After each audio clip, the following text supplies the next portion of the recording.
When something changes in our life, we can demand a change in our working conditions too. Welcome to Thank God It's a Story Saturday, a weekly video series where I share stories with you that you can use to make your messages connect.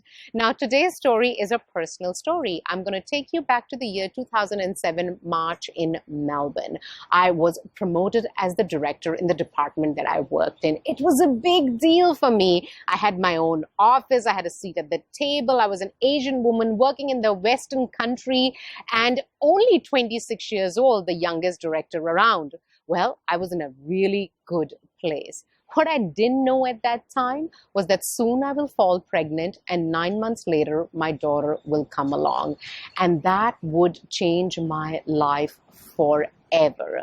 I started to really struggle with a management career and motherhood going in parallel. I got so fatigued and defeated by it that I told my mentor that I'm going to say no to this role. And I clearly remember that day when I told my mentor that, he took a deep breath, looked back at me and said to me, well, you're saying no to the wrong thing. Say no to the working hours, 9 to 5. Say yes to the role and ask if you can work from 7 to 3. If you stopped work at 3 o'clock, came back home and put your child to bed, you'd be in a much happier place. Try that.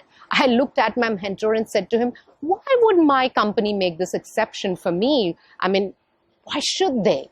But I somehow gathered the courage, went back to the office, asked my boss if they could do that for me. They said yes.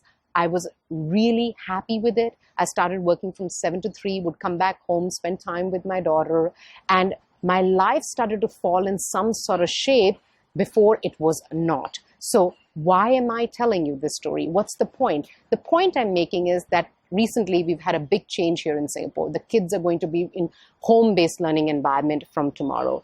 If the change is happening in your life, you can ask for a change in your working conditions as long as you remain productive.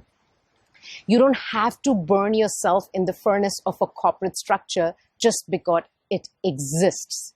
I hope that helps and gives you the courage to make changes that will help you bring your best self to work. Stay storied. I'll see you here next Saturday with another story.